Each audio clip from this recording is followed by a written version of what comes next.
কি আছে সরস্বতী পুজো আর আমাদের বাড়ির শিবরাত্রি। শিবরাত্রি তো চলে এলো গো বাবা।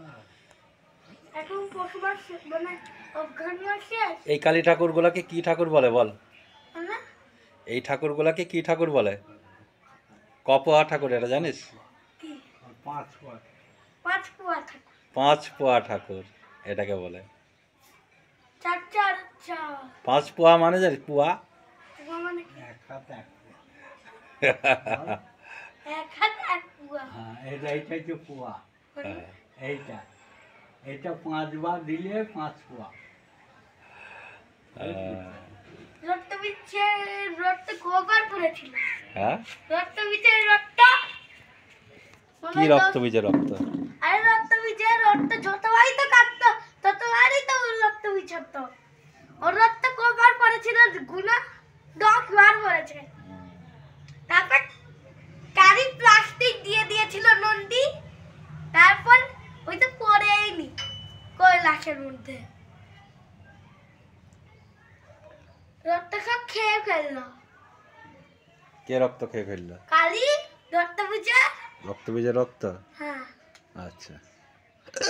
কেউ মাথা কেটে দিল।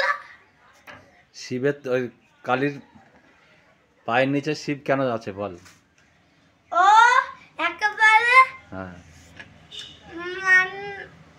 এই ধ্বংসাচার করছিল একেবারে, হ্যাঁ। মানে উৎপাত করছিল কে? কালী।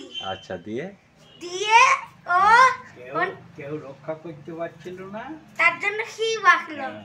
শিব এসে কি করলো? শিব এসে ওইখানে শুয়ে পড়লো, হ্যাঁ, তারপর পা দিয়ে দিল। পা দিয়ে দেখছি কে? শিব স্বামী। স্বামী। দিয়ে জীবটা কাটলো। কেন? ওই তো জীবটা কেটেছে, ওই জন্য জীবটা এরকম হ্যাঁ, স্বামীর ওরা করে গায়ে জীব পা বার করে দিয়েছে, তখন ওই জীবটা বার করে কেটে কি করলাম আমি, কার গায়ে পা দিলাম, বুঝতে পারলি? তার জন্য শিব থাকে কোথায়? নিচে। কালীর পায়ের তলায়। হ্যাঁ, বুঝলি? তুই তো জানিস।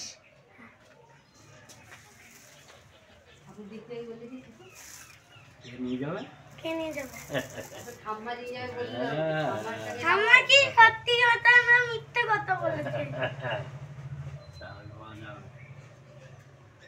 তুমি নিয়ে যাবা? বাবা নিয়ে যাবে? বাবা তুমি নিয়ে যাবে না?